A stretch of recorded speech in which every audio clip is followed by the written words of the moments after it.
नमस्कार साथियों, मैं आपका civil engineer. Welcome to my YouTube channel. तो चलिए आज हम आपको घर बनाने में आने वाले खर्चे को 40% कम करने का तकनीक बताते हैं। कैसे आप अपने घर बनाते समय 40 से 50% तक के खर्चों को कम कर सकते हैं। तो आइए हम आपको ले चलते हैं अपने टॉपिक पर। घर बनाने का खर्चा 40% तक कैसे कम करें, 2026 गाइड सिविल इंजीनियरिंग के 5 सीक्रेट तरीके। तो आज हम आपको 5 सीक्रेट तरीके बताने जा रहे हैं। लोग पैसा बर्बाद कहाँ करते हैं, बिना प्लानिंग के काम शुरू करना। जैसे बिना प्लानिंग के काम जो शुरू कर दोगे तो आपको पता ही नहीं रहेगा कहाँ कितना पैसा लगना है। बिना प्लानिंग के करोगे तो आपको हर जगह अलग अलग से पैसे लगाते लगाते आपको परेशान हो जाओगे। ज़रूरत से ज़्यादा सरिया, स्टील का इस्तेमाल, स्टील हुआ, सीमेंट हुआ, ज़रूरत से ज़्यादा मंगा लोगे आपका पैसा बर्बाद ही जाएगा। लोकल दुकानों से महंगा सामान खरीदना, गलत ईंटों का चुनाव करना, मटेरियल में बचत का फार्मूला, ईंटें लाल ईंटों के बजाय फ्लाई ऐश में, कीमत में 20% तक कम।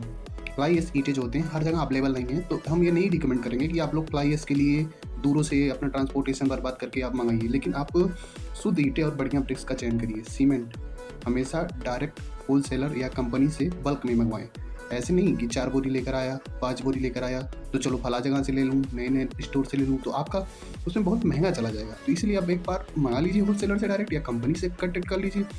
रेट यम सैंड का उपयोग करें। यह नदी की रेत से सस्ती और बेहतर पकड़ वाली होती है। देखो नदी का जो रेत होता है, आपको कभी कभी यहीं पास में ही जो आपके नदी होते हैं वहीं से लोग रेत निकाल के बेच दिया करते हैं, तो वो रेतें पकड़ नहीं मजबूत होती। तो आप एक काम करिए, यम ग्रेड का जो होता है यम सैंड का यूज़ करिए। लाइन में चतुराई दिखाए। 5 इंच की दीवार, जैसे घर के अंदर की दीवारों के लिए 9 इंच की बजाय, जैसे आप बाहर की जो फ्रेम की दीवारें होती हैं उनको आप 9 इंच रखिए, लेकिन अंदर की जो दीवारें हैं उनको 5 इंच रखिए, जिससे आपका थोड़ा ईंटों का भी बचत होगा और स्पेस भी बढ़ जाएगा। स्पेस सेविंग, कमरों का साइज ऐसा रखें कि टाइल्स और लकड़ी की बर्बादी कम से कम हो।